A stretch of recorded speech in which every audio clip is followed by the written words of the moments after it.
Probably don't want too many people in one place, especially if you have to like crawl through something. Yeah.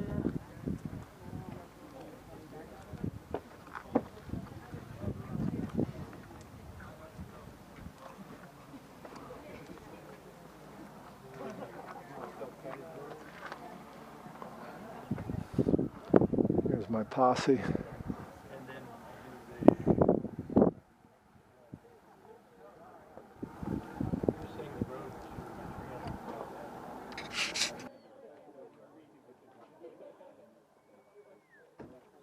Okay, 11 o'clock tour, right over here.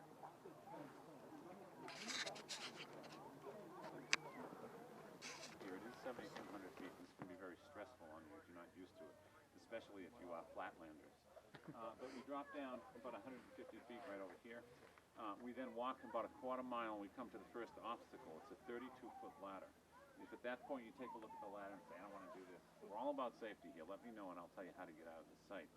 But once you start up the ladder, you must come with us. You can't back down the ladder. It creates a safety issue for the people behind you. Once we negotiate the ladder, we then tour the site, half hour, 45 minutes. But on exiting the site, we crawl through a tunnel. It's about this wide, this high, 12, 13 feet long, 3-4 meters long. You can actually stand up and walk around inside. It's entering and exiting that can be difficult. If you're at all claustrophobic, that may be an issue for you. So take that into consideration. But once we exit the tunnel, we then climb a 70-foot cliff face. And there are two 20-foot ladders out there, and there's a walkway cut into the side of the cliff face, and you kind of hang onto these chains and walk up sideways. But if you look down, 600 feet to the bottom of the canyon. So if you are concerned about heights, we actually call this the Indiana Jones tour. But once you negotiate that cliff face, the show's over. You've made it. Just a quick footnote here. We shoot for a 90% return rate. So that means about 3 or 4 of you are not coming back. That said, one other thing. The descendants of the people who lived here 800 years ago come through here on a weekly basis, and they consider these sites very, very sacred. So we ask you kind of treat it like a museum. Look but don't touch. Please don't sit on the walls, lean on the walls, or anything like that. That said, any questions about safety or anything like that? No? Okay. By the way, when we are at the ladder, I'll be up at the top, and if you have reservations and you're halfway up, listen to this very calm and soothing voice talking to you from above. It is the gods. Let's see, let me just give you a brief rundown on what's been going on here for the last 1,500, 2,000 years or so. If you get a chance today, drive that Mesa Top loop over there. Has anybody done it yet? It's really, really neat. We have it set up chronologically for you. The first stop along the way is 500 AD, and that's when these people are transitioning from hunter-gatherers to becoming farmers. They would farm all across the Mesa Top here, corn, beans, and squash, and live in a structure called a pit house, half underground, half above ground. It was also around this time they first started making pottery. We call it grayware, just very basic stuff. But that pottery over the next 700, 800 years would evolve into what is considered today some of the best prehistoric pottery ever produced. If you get a chance to see it in our museum, it's well worth seeing. Fast forward a couple hundred years over there in the Mesa Top Loop, 700, 750 AD, and out of the ground they come. And this is when they start building their great masonry pueblos. Kind of like big apartment buildings, sometimes rising up 3, 4 stories high, but living very closely together, communal kind of, so to speak, but very different from the Navajos who live right down here. They live spread out. They are the sheep herders, very well known for their rugs, but they are not related to these people. They didn't arrive here until the 1500s. These people were totally gone from this area by the 1300s. But also around 750 AD, these people are introduced for the first time to the bow and arrow. Prior to the bow and arrow, they had used a spear-throwing implement. We call it an atlatl. They were not good hunters with it, not very accurate. But with the bow and arrow now, we're talking accuracy, rapid fire, and all of that. So augmenting an already very nutritious diet of corn, beans, and squash, now they have this incredible source of meat. And because of this, we start to see the population up here really grow. At the height of this culture, about 1250 AD, we think about 5,000 people lived up here. Late 1100s, off the Mesa Top they come, and into the alcoves they go. Why they did that, I will tell you what the archaeologists tell us. They have a couple of different theories on it. But also remember this. This all happened 800, 900 years ago, and your guess on some of this stuff and speculation is probably just as valid as ours. But when we get down below, we'll talk about what the archaeologists say in terms of why they moved into these alcoves. But anyways, give that some thought. Any questions about 800 years of history in 3.5 minutes? How'd I do? Pretty good? Good. I was kind of wondering about the growing of the crops. They were actually up here growing their crops. But the season would be very short, wouldn't it? Actually, it's much longer. Is it really? Yes. You know, they call this Mesa Verde here. It's not actually a mesa. Technically, it's a quester. It slants north to south. And you noticed coming down the hill from the lodge there, that we drops down about 1,000 feet, and because of that, it's a longer growing season up here than down below. So it's really good for farming. So the soil is really pretty good at the top? Yeah, I was actually going to tell you that down below, but I'll tell you right now. The soil here, there's about 3 feet of it. It blows in from Monument Valley, and we call it loess, and it's filled with nutrients, and it's great for growing things. And these people probably recognize that, in addition to the long growing season. Are you going to mention anything about the fire? Because I I'm haven't going to, heard anywhere. yes, that's my next topic. Thank you. We'll talk about it right down here. Wait, I have a question. This is hugely important. Probably the most important question you'll get all day. Are there any Yankees fans here? None? You hiding somewhere? No? Okay, we're all set. All right. I just want to make sure that those Yanks get close to the cliff. Yeah, exactly. I usually don't let them come with me. Yeah, definitely. I'm going to drop the chain here. Walk down, stop at the top of the stairs, and I'll tell you about those fires.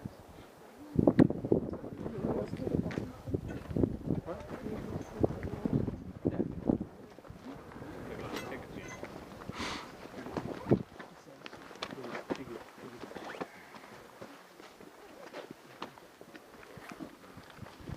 I'm like, if I have a goal in mind, I'll be fine. Or if I'm just like, right on the edge. You guys don't have any in your pockets, do you? I'll just do it. When is she coming out to visit? I don't know. You'll have to invite her. We have. She's been my closest friend for 40 years. No We kidding. have cabins next to each other. So Oh, yeah, when yeah, are yeah. you We're all and Ruby together. coming up to the lake? She keeps inviting us, but we keep, Okay, there you go. doing these weird things that prevent us from That going. look like wonderful things. Yeah.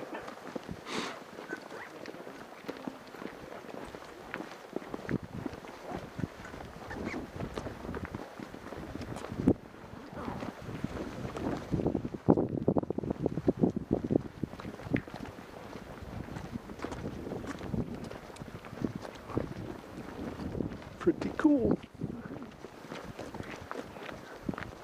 No, it's like, how's this compare to the Grand Canyon? I said, well, it's similar, but the Grand Canyon's more vast. It just keeps going.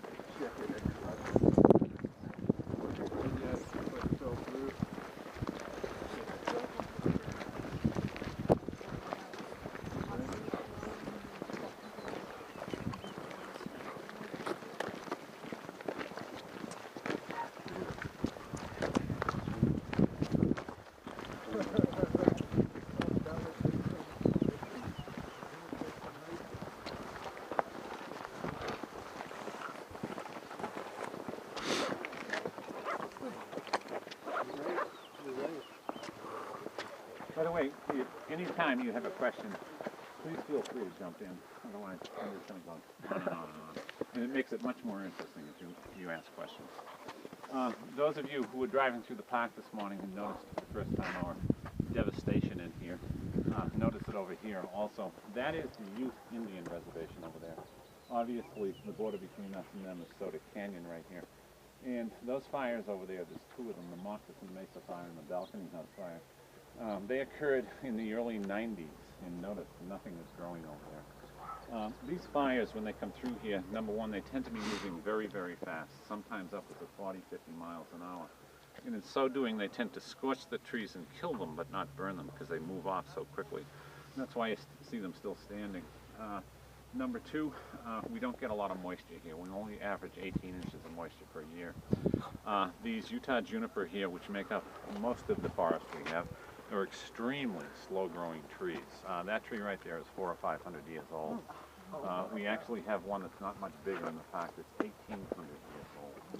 So when we talk to the forestry people, they tell us upwards of 200 years before these forests come back to the way they were. Now, obviously, we'll never see those come back. But it is Mother Nature doing her thing. Now, when we try to fight these fires, we'll only fight them to protect the cliff dwellings and the historical buildings that you see down below there. They'll turn on a dime so quickly they get very, very dangerous. The last time we had a big fire in here was 2000, and we had to shut the park down for 3 weeks, and there were 10,000 firefighters in here at the time, and they made no headway whatsoever against these fires. They're so dangerous. Another plus, if there are any pluses at all, the archaeologists, whenever there's a fire, they kind of go like this. Because after the fire is out, they run right out there, and they're constantly finding new archaeological sites here. On the Mesa top here, we're up to 6,200 archaeological sites and counting. Last year we had one fire that took down about 100 acres of undergrowth, and they found 3 new sites, so constantly finding new ones. And those of you not familiar with the alcoves here, which we're going to see in just a minute, there are 600 of these in Mesa Verde National Park. Wasn't there no undergrowth when Pueblos were here? No? Wasn't there no undergrowth when the Pueblos were here? Well, they used everything in sight. 800 years ago, all this greenery is totally depleted. They would have used the firewood building. All of the wood that you see in these cliff dwellings is this Utah juniper here. And the soft pinyon pine, I mean, they use that for, firewood and whatever. But I'm going to talk about that. But essentially, it looks the same as it did 800 years ago here, but a lot of erosion has happened between now and then. Let me just mention a few of these plants that they used here. It was all about survival for these people, so they used their environment totally. Those of you not familiar with that plant right there, that is the yucca plant. A lot of people actually think it's part of the cacti family, but it's not. It's part of the lily family. Lily family, yeah. But if you grab one of those shoots and break it open, don't do this in a national park now, you go to jail. But you'll find all this fibrous material in the interior. They'd come along and they'd snap off that very sharp point, yank on it, fiber still attached, needle and thread. Their baskets, their sandals from the shoots, the roots itself, they'd use for soap. And then September, October, bright red, very nutritious food, another food source. The pinyon pines back here, you all know your pinyon nuts, a very nutritious source of food. The pitch from the pinyon pines, prior to making pottery, prior to 500 AD, it was the basket making period. And they would use that pitch to line the interior of their baskets so they could carry water around. And then the Utah juniper, I mentioned they used it for wood for the cliff dwellings. But also the berries on the Utah juniper, what do we use those for? Gin, exactly. They use them to flavor their stew. Okay? So, again, they use their total environment because it's all about environment. Any questions about that or anything else? Can you show me the pinyon pine? Because these all look Yeah, like they're back up in here. Let me point one out on the way down. Okay. The ones with the shaggy bark, those are the Utah Those are, juniper. There's a pinyon pine back up in there. It's much We bigger. just see the top. Okay. Yeah. And if I see one along the way down here, I'll point it. Any other questions? No? Okay. I'm going to get down and unlock the cave. Follow me down, pass me by, walk a quarter mile. You'll come to a set of steps. Don't go up the steps, but wait for me there and I'll be right down. Okay?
Did you grab any I water? brought 2. my dad, I know, will get a kick out of this. I'll load it up on YouTube. I'm sure others will enjoy it.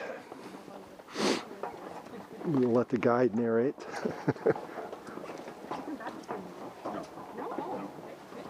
You're going to enjoy it when we come back. I missed your name, by the way. I'm Al Watson. Al, good to meet you. Nice to I'm meet Bob. you. Is that a Go camera? It is. Yeah, it good is. to you.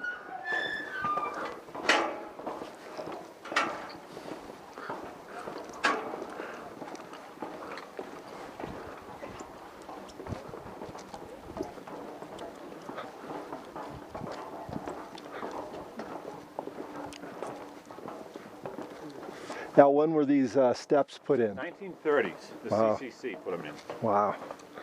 So how long have you been doing this? Here, 6 seasons. Wow. My wife and I are both retired educators. It's a retirement gig. How old 65. Wow. I'm just approaching 70. You're in good shape. Oh, You should keep this. I love it. I have almost everything. This is actually my chance for a couple of It's wild. These steps have been here since the 30s, huh? Okay. So we're up here. There's a ranger up at Glacier that's 92. We were It's glacier hope for 3 us, yeah. times. In Montana. I love that. I love it. Water, lake, go from Canada. Okay. My ancestors. Oh, from the East Coast. Maritime. See? Yeah. Lobster place. Yes. To die for. Yeah. Okay.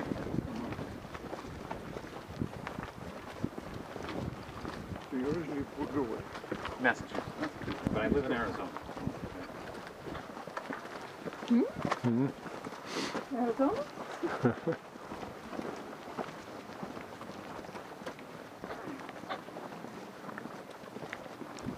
Like the sounds of that. Yes. Elementary and then principal and superintendent. We work for the American Embassy. Were you on the 9:30 tour? No. Okay. That's my wife. Oh. Some of these guys have been there for time.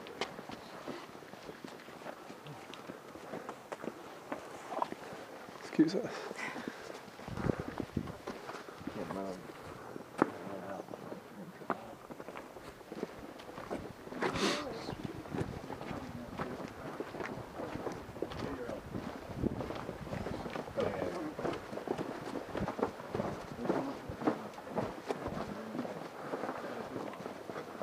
It's wild to think those guys back in the 30s got, you know, this asphalt down here to lay this path out. Yeah, it would.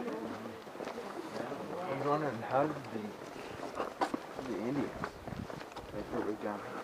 I think they carved a path or climbed down.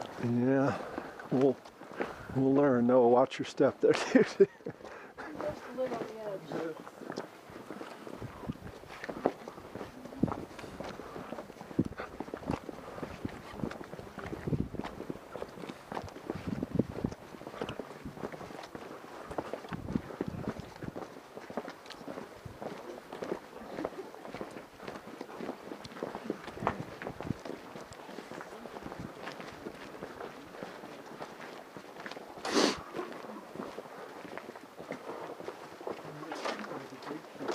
Anybody have any questions?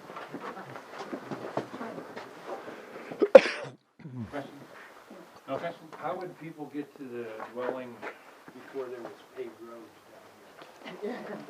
Would they climb up from the valley or drop down from the top? They had their own little drone. Yeah, they come up and down the canyon. And yeah, we put all this in right here. I'm actually going to show you how they get into Balcony House. No ropes, no ladders, you know. Keep this in mind. I grew up in the ocean, and I could swim at 3 or 4 years of age. These people were probably very good climbers at a very early age. So, but we did find a pair of crutches in here. We did find broken bones in some of the human remains that we stored.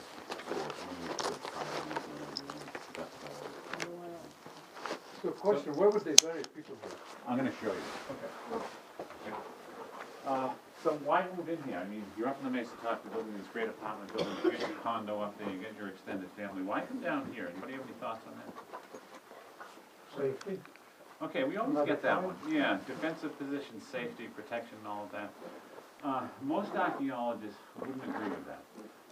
Some do, but they're in a minority. And one of them put it to me this way one day. She said if these people had an enemy, it would probably be a tribe from Arizona. Now, she said if they were to come up here, it would take them 2 weeks to walk up here. They'd have to carry everything in their bags, food, water, weapons, cross deserts, over mountains.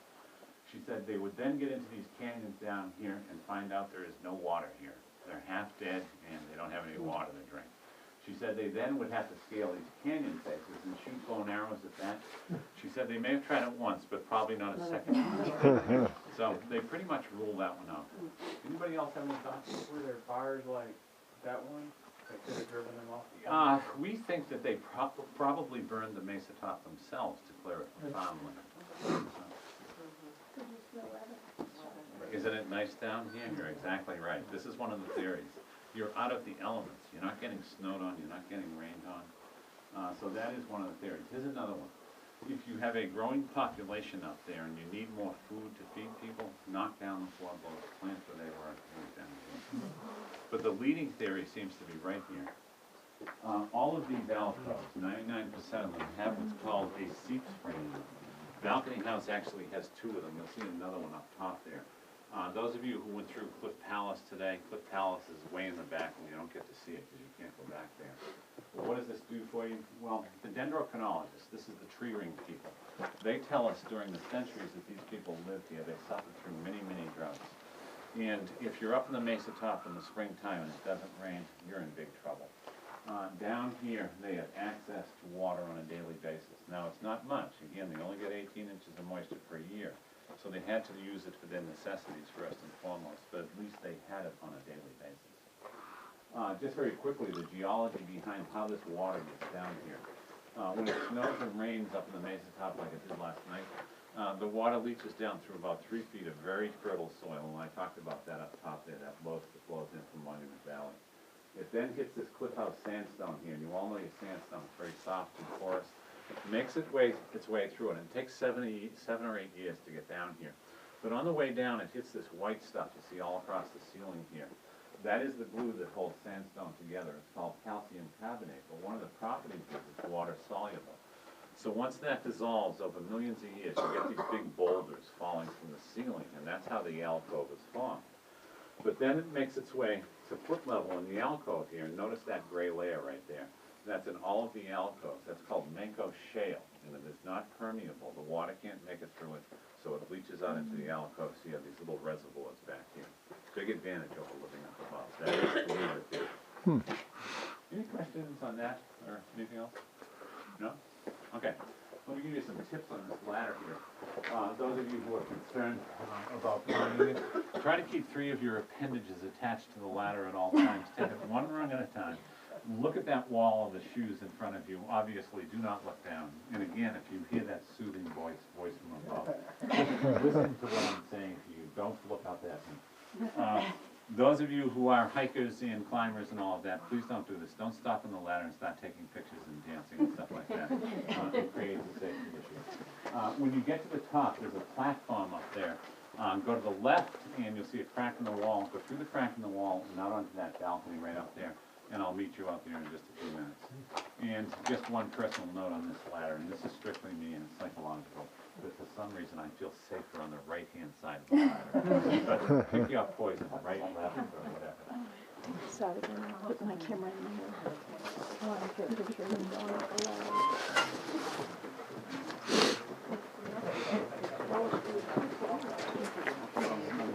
Cole, you digging this? They had, there was this perimeter it's supposed to be inside your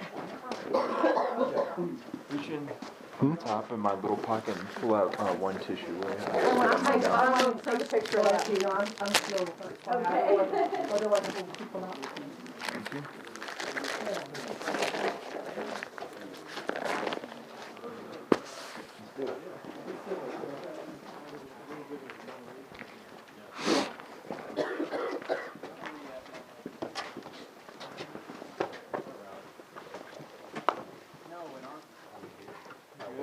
Cool stuff.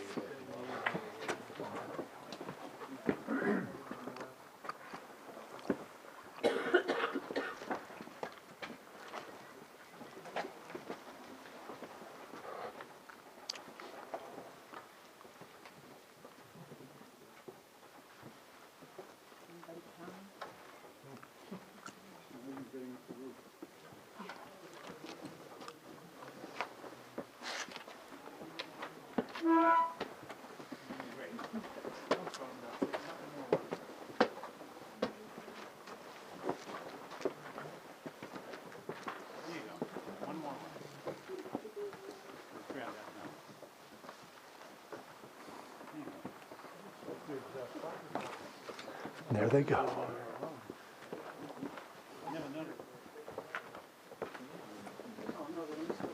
Put this back in there.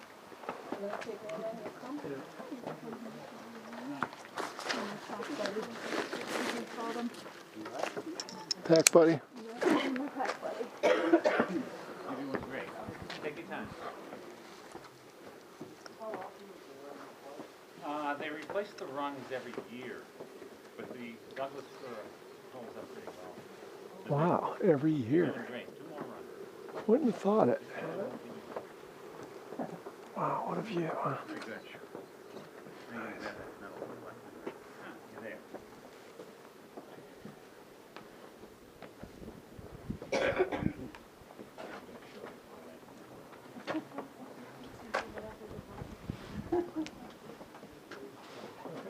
Everybody's doing well.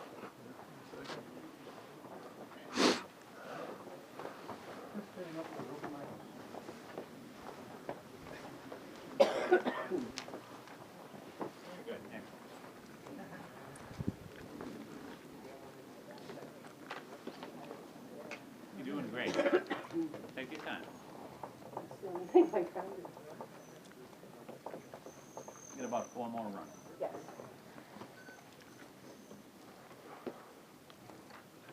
This would be like maneuvers at the Marine base obstacle course.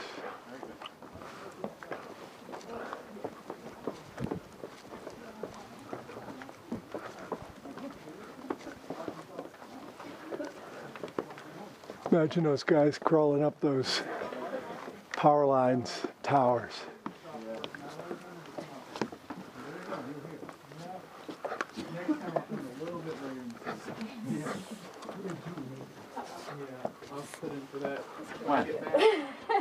I see the small spaces. Yeah, it's only a couple of feet. Okay, good. Yeah.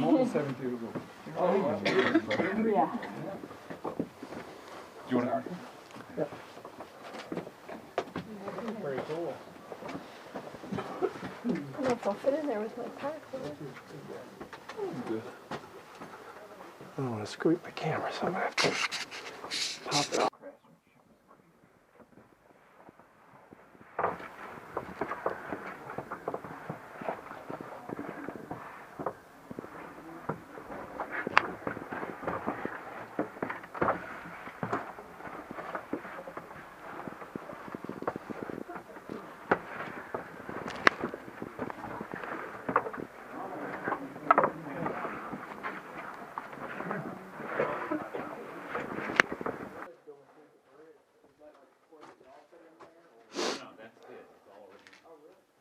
Don't touch it. No, remember they said don't touch anything.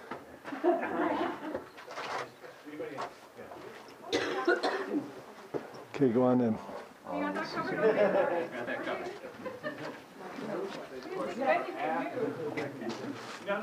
Wow. He'll play.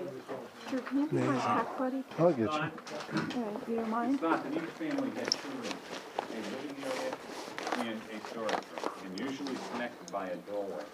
Total square footage for both rooms about 80 square feet. Maximum 4 people per family. Okay?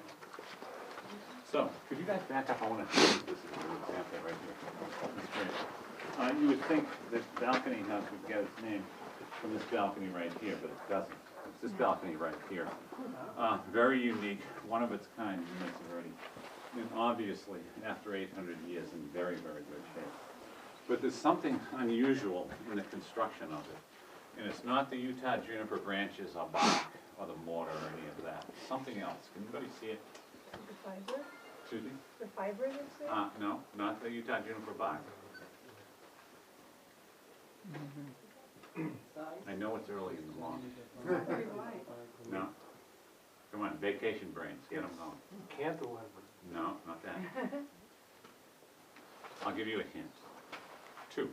That's what I was gonna say. What were you going to say? I was gonna say there's 2 here, and then over there there's 1. Exactly. No, there's 2, 2, 2 down that end, 1, 1, 1. Very good, excellent. Now you be quiet. What's going on there? Supporting a heavier load. No? Different wood. Excuse me? Different wood. No? Different No, come on. You remodelers. Men with his tools or whatever. Made at a different time, Who said additions. age? In different time. Okay? Both of you, whoever said that, were right. This side over here was built 60 years after this side right here. Now, these people learned as they went. They had been building up the Mesa Top there for nearly 700 years. This was the culmination of their building skills down here. Now, these people down here may have said to themselves, remember how I told you the canyons were all totally denuded of greenery, they would have used it up for everything? These people down here said to themselves, maybe, this is strictly speculation, do we really need to go down into that canyon, up the other side with our stone axes, walk about a mile, and chop down 10 of these Utah junipers, or can we get away with 5 of them? They gave a ranger one time a stone axe and a Utah juniper tree about this big, and they said, chop it down. It took them 3 weeks. And the wood is like concrete. They then, after he recovered, gave him a metal axe. Same size tree, took them 3 hours. Okay?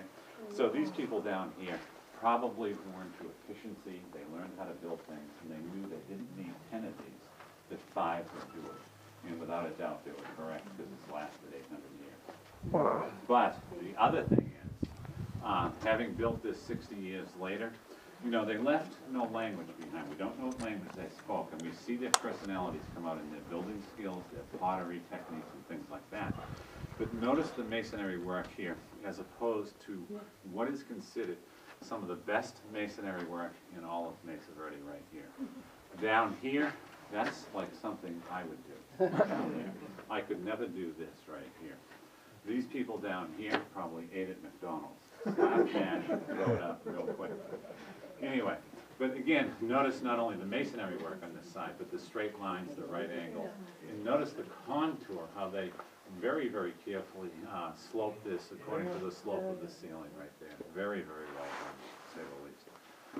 These 2 rooms here are not connected by a doorway in there, and neither are these 2. So there would have been a little ladder leaning against the balcony here. Now, this is strictly my imagination, and I encourage you to use yours. I think someone, he or she, who was very artistic, sat on this balcony 800 years ago and looked out at the San Juans, which you can't see right now because they are shrouded in clouds over there, and then went to the other side of the balcony house and did some artwork. And I'll show it to you before we leave. I think it represents the mountains. You may have a different take on it, and that's just as valid as my take. But before we leave today, I'll show you the artwork they did. Any questions? I do. Yes. About how big were the people, do you know? I'm going to tell you in just a minute. You took the word Were out of these my the mouth. doors? Yeah. Okay. So even the surface midgets. cement is all original, hasn't been So touched when up? you say surface cement, The I'm going to talk about that. the plaster, thank you. I'm That's the about to word I talk was about groping that. for. Yeah, it is all original. What remains of it, 98% of it is gone. Question? Why was there such a difference in the 2 sides? I mean, like, one is like very... Well, different builders, different personalities. I mean, Okay. they did specialize here. I mean, one person made the moccasins, another person did the baskets, and they bought it in trade. But when it came to building, everybody had to be involved. This was a community-wide effort. There was only, 40 people living in here. There are 38 rooms in here. But, so to build something like this, you know, everybody had to be involved. And if you know anything about the Puebloans today, it's all community-oriented. It's all about the community, not the individual. I hear some, No, go ahead. some things say Anasazi and others say Yeah, what a Pueblo. great question. This young lady asked, well, what's this Anasazi thing as opposed to something else? The Puebloans are very, very sensitive about that name, Anasazi. And that name was given to these ancient people. Back in the, I believe it was the 1920s, 1930s, by an archaeologist who had several Navajos working for him. And he used a Navajo word to describe these people, and it's Anasazi, and it can be translated in a number of different ways. But the Hopis in particular have asked us not to use that word because it is Navajo, and it is not Hopi, and it's not Puebloan. So they asked us to call these ancient people the ancestral Puebloan Indians, and we had to do that. With the literature and everything else, it's just going to take forever to change. Yes? Which part would be the living area and which would be restored up or down? What do you think? I'd live up. You'd live Bigger up. window. You'd get a nice view and Yeah, everything. bigger window. Well, Is that what it was? well, it's 800 years ago, so. Yeah. Remember I told you? Your guess is as good as Oh, I ours. see. So what did they do with all the waste? All their ways, Yeah. okay. Let me explain that right now. I was gonna wait a minute. But this slope in front, it's been eroded already, but archaeologists call that the midden out there. It's essentially a sophisticated name for what is essentially the trash heap. So all of the waste, all of the rubble, all of the old computers and all that stuff ends up down there. But also, that's where they buried their dead, in the trash pit. Why did they do that? Because the ground here in Colorado freezes down 2 or 3 feet in the wintertime, and they don't have jackets, they just have these little digging skins. But they would dig down 3 or 4 feet, they'd return the deceased to the fetal position, they'd wrap them in skins, and they'd bury them in ceremonial and trash with feathers and things like that. So very respectfully done, but the trash heap thing kind of put some people off. But again, it was very, very respectfully done. So what about the other, like toilets? What did they do for toilets? Anything they wanted. You know, it's very cold today. Are you going down in the canyon, or are you going to find someplace up here? No, I thought it'd be good. The record temperature here is like 20 below zero. Yeah? We find a lot of it in the rooms back here. That's part of the archives I stay away from. But the archaeologists love that stuff because it tells an awful lot about diet and all. But yeah, they would find it in the rooms.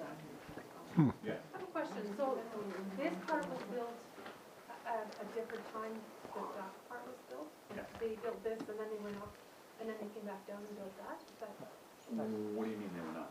well, they left and went up? No, they never left. Okay, so They lived here. they built this part. Yeah, some cousins. Different moved in. generations. No, more of the clan moved in. We got, you know, a vacant lot next to us. Oh, okay. So they had the garage. It's not any different than us. You Yeah. have to think of those terms. Okay. Let me tell you about the dates right away. Notice this wood up in here, and you can see it underneath right over there. But notice these white corks, right? You see one right there, right there. This is the University of Arizona. They're world-renowned for their dendrochronology, tree ring dating. They came in here in the 1930s and they took samples of all of the wood and all of the alcoves and came back to us with all this great information. But here at Balcony House, they told us the first piece of wood was brought in here around 1190 AD, give or take a few years. The last piece about 1270. So we know the exact time frame in which they built this structure. And it fits with our theory of them starting to leave here around 1270 en masse, 1280, 1290, by 1300 they were totally gone. How did they build it? Well, here are the raw materials right here falling from the ceiling. And this is the part that I really, really enjoy. Notice how they took a pecking stone and they shaped this big boulder. They didn't use it, obviously, but they wanted to incorporate it into the architecture. They were into the aesthetics. They were into the pride of home ownership. They built this wall here. That wall does not hold up this boulder. But why did they do it? Again, it talks about, you know, their incredible masonry skills and their pride in their workmanship. But they would whack away at these big boulders and they would shape these rectangular blocks you see throughout here. And they would set them in a bed of mortar, and that's all original back up in there in the mortar. The mortar consisted of dirt under this 1907 concrete that we poured when we did the excavation. The dirt has a very high content of clay. They throw sand in, ash, and water.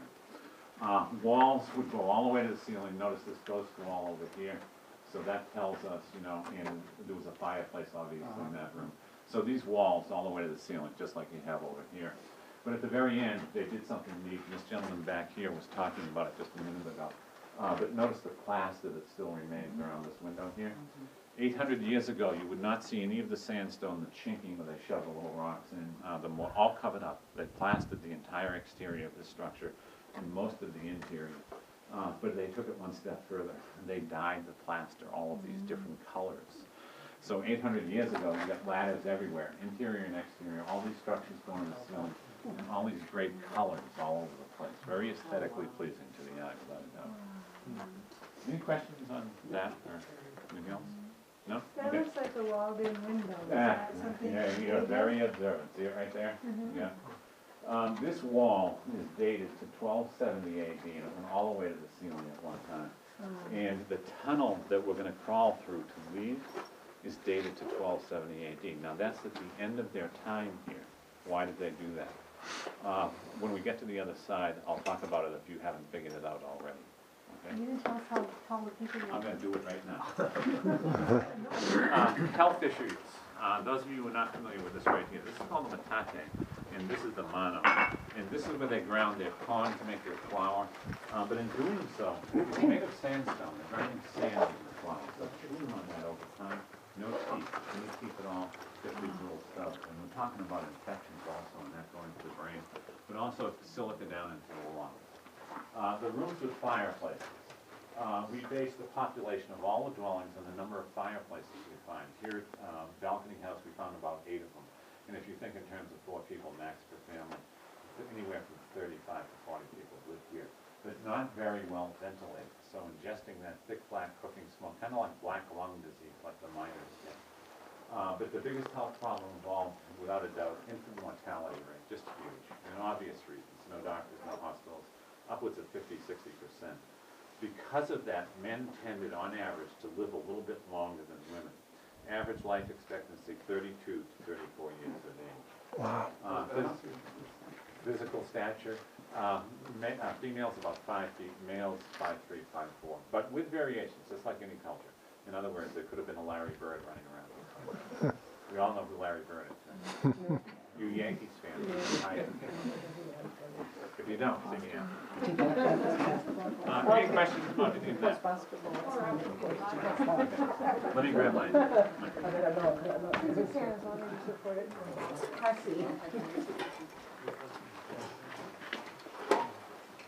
Okay, these toe holes here are original. We made them a little bit bigger to accommodate the modern foot. But this is the one time we ask you to grab hold of the sandstone. Notice from the oils, but it's necessary. It's a safety issue. But start with your right foot and follow me.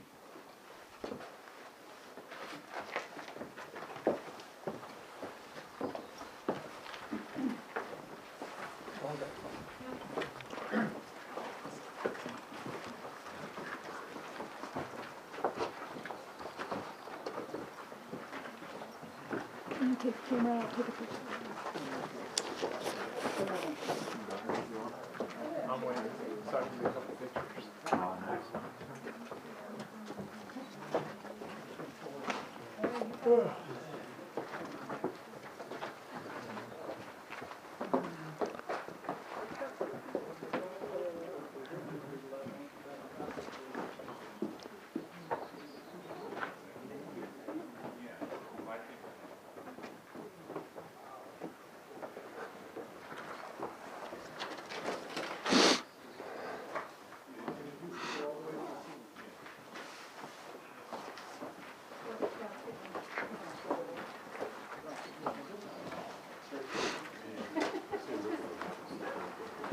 You through the window, yeah. Peek through the window, yeah.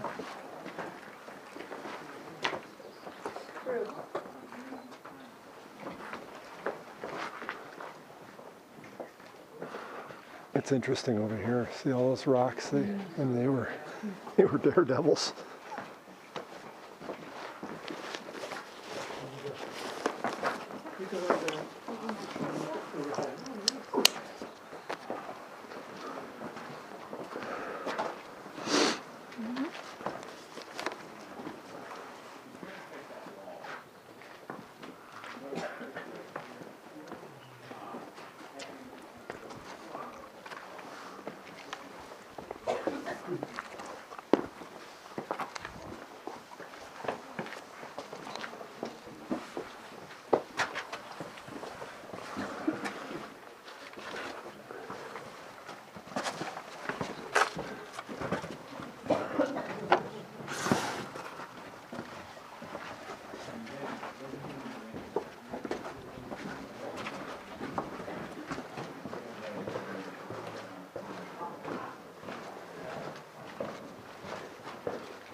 Just hold on to it. By the way, if you have any questions, we have, and he's agreed to answer any questions you may have. Do you have any Native American with us? No way. No. Yeah. He hasn't told us yet. You'll be glad to respond, right? He's also a former Parks and Rec ranger. Now a nurse, so. Yeah. Okay, anybody have any questions? Don't get too close to the edge there, please. It makes me real nervous. The other side where we were, where the wall was over there, we actually think that was the daycare center over there. Obviously, if you lived on this side over here, you didn't want to be a sleepwalker because it's a long way down over here. Al, they built that wall? The Pueblos did? 1270 AD. Okay. Yeah, and the tunnel. Oh. Any questions? Where would the roof be? This would be I'm going to covered, show you right? right now. Okay. Has anybody been over to Spruce Tree House yet by the museum? Did you go down into the kiva? Yes. Okay. If you get a chance today and you haven't been over there, it's well worth it. You get to go down into the kiva. But we rebuilt the roof on it. We have one original roof in the park and we copied it. But they would extend a Utah juniper log from this pillar to this one, another one over this way, and continue around. Second time around, we make the second course a little bit shorter, lay it on the first course. Continue to do that so you're up here at a foot level, and you kind of end up with this upside down basket shape. We call it cribbing. They would then cut a 3-foot square opening in the center, and that's where the ladder goes down. And once that's done, they fill it all in with mortar.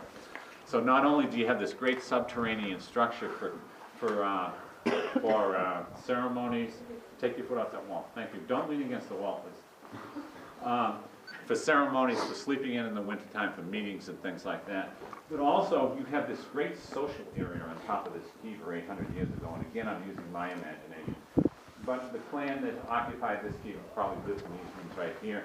And during the day, the Metates and Manos were probably going 8-10 hours a day. The women did the pottery, so a lot of different pottery around the different various stages of construction.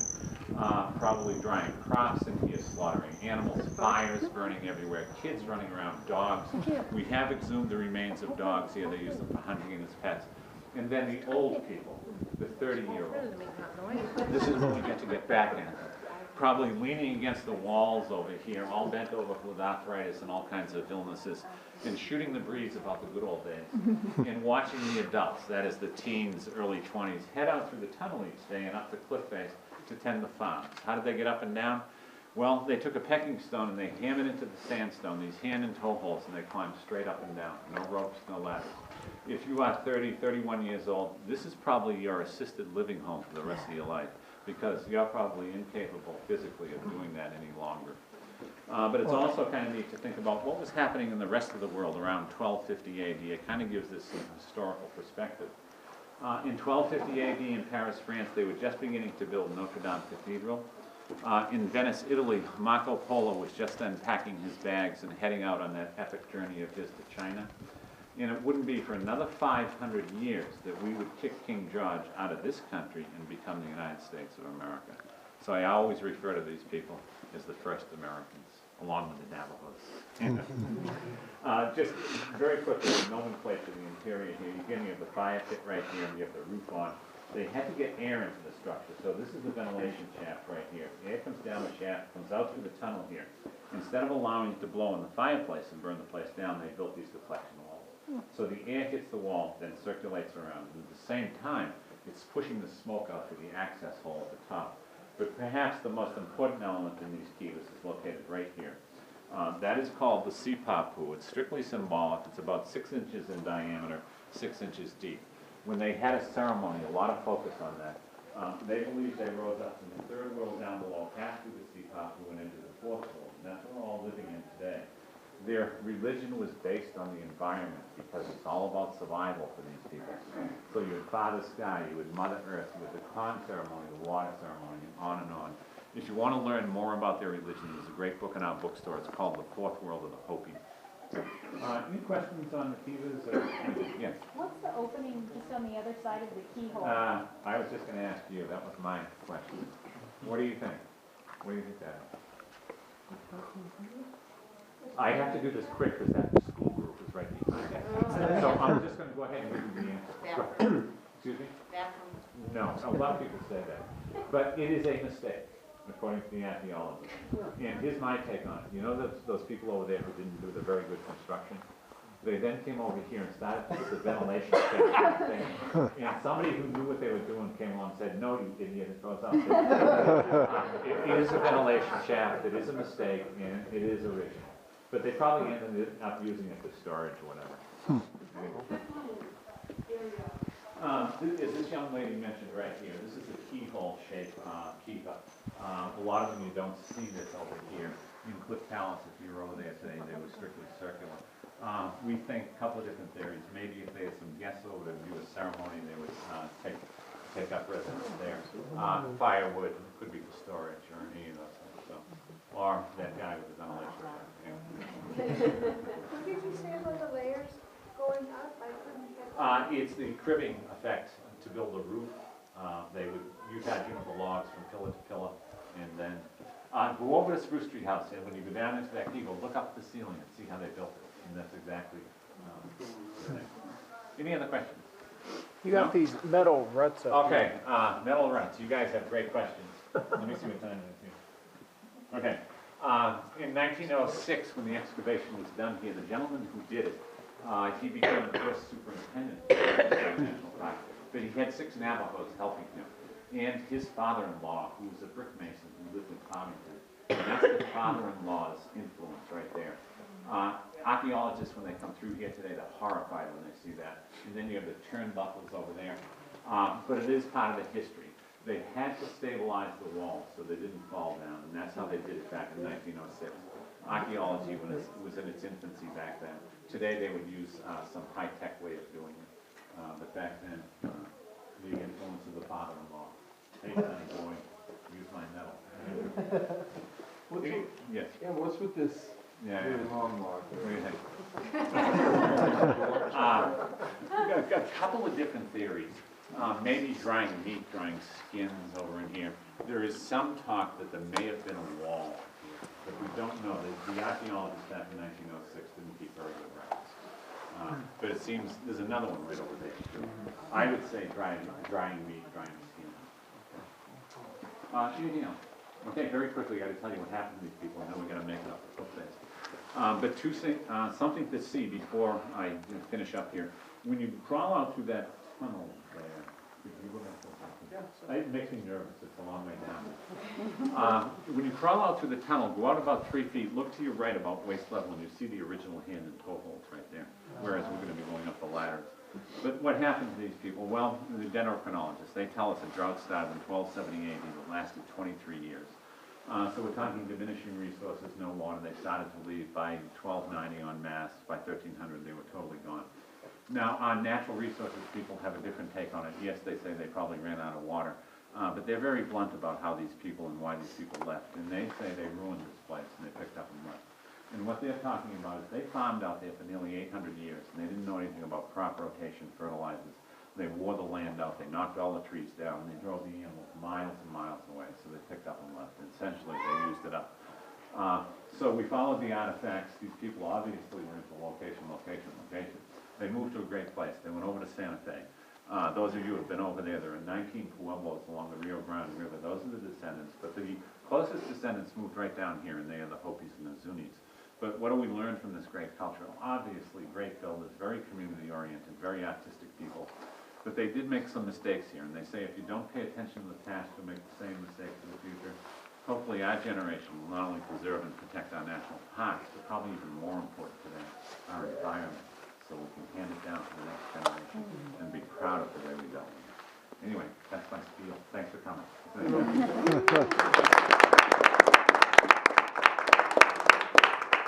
I will lead you up the cliff face. Take your time going up, and don't forget to see those hand and toe holes. And you people back here didn't see this, but look up in this wall right here. And this gentleman right here will show you something. I'm still not sure what's of it. That gentleman over there will show you the artwork in the room right over there at the top of it. My assistant. Look at it there. You're going to have to point it out. Okay, I'll put it up.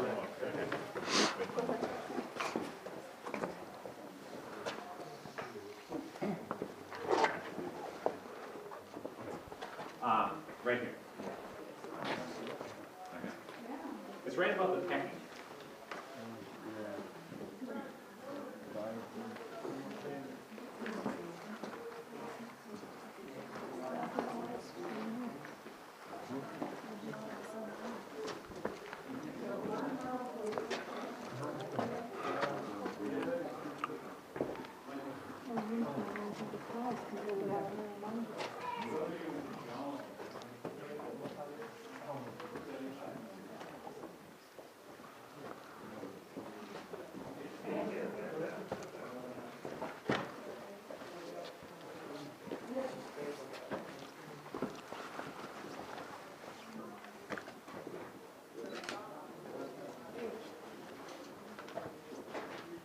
entrance? I can't see it.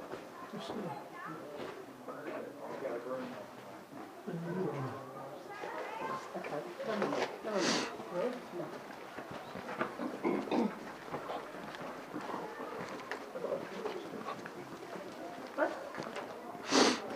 What would your mom think of this little stretch, babe?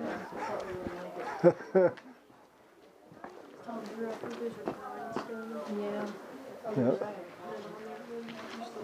Yep. I think you're right. I can imagine watching the sun come up in the morning.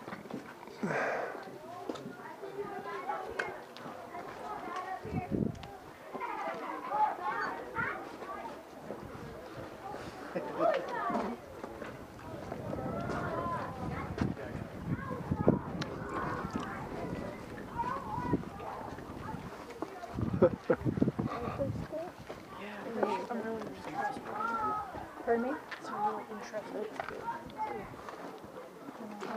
So that's the garbage dump down there, and the burial grounds.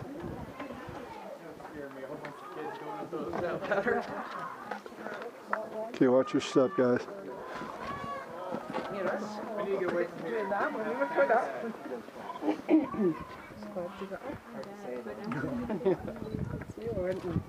Jumping for joy. Oh, wow.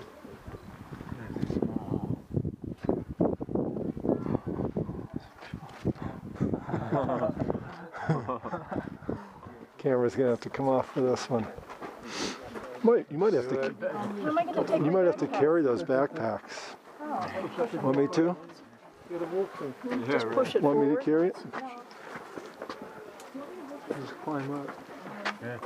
Up and over. Yeah, I was gonna say.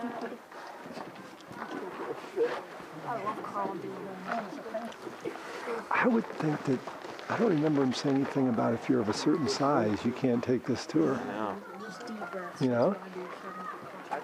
Give Mom plenty of room. We'll, yep. Yep. Think Andy Dufresne, babe. 5 football fields. Oh yeah, it's just the entrance when you first start's a little tight. Cole's got it. Oh yeah, it said you could stand up. Yeah.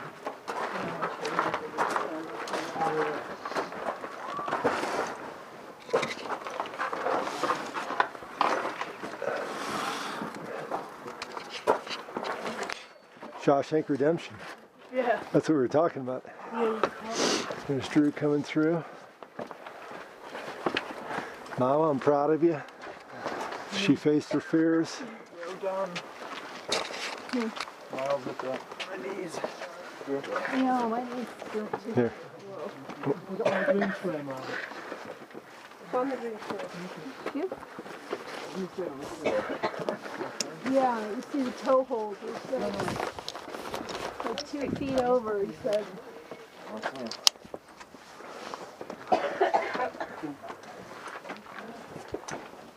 Oh.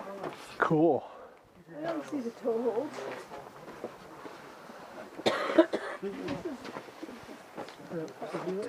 I got you, babe. It's probably been eroded away a little bit.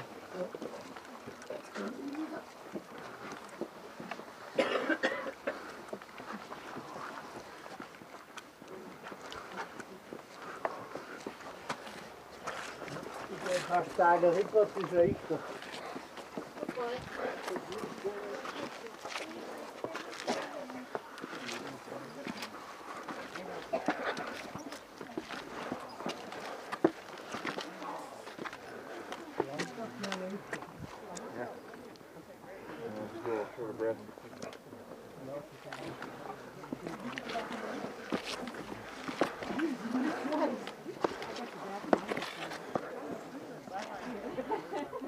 Pretty crazy, huh?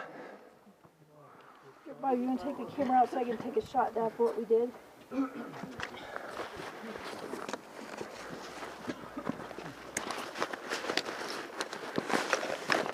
Here. But when I have like something out, I'm afraid it's gonna fall. And that's when I get like crazy. Oh, if this wasn't here, I'd be weirded out. But now that it is, I'm fine. Yeah, just think they didn't have this. Yeah.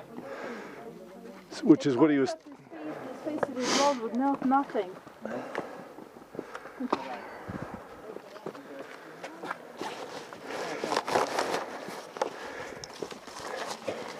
You know what they would have been, guys? Think Ocean's 11. They're Grease Man. Oh yeah. The little Asian fella who was good at climbing and jumping. Yeah.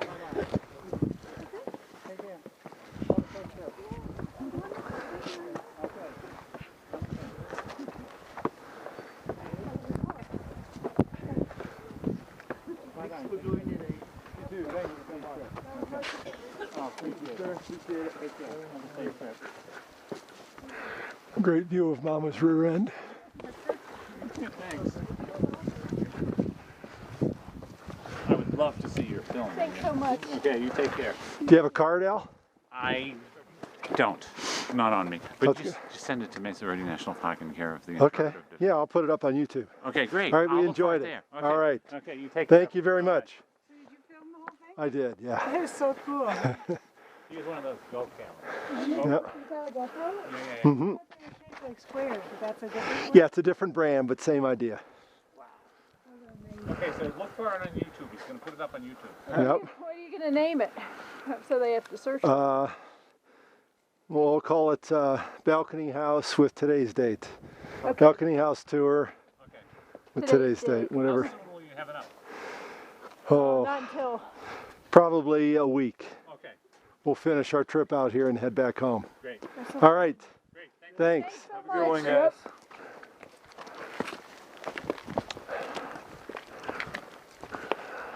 Shorter than I think. Nice choice, Mom, nice choice. Pretty cool. Yeah, it was. I was telling Mom, if I don't make it into sports, I think I'd like to become an archaeologist. Yeah? Yeah, that was interesting, huh?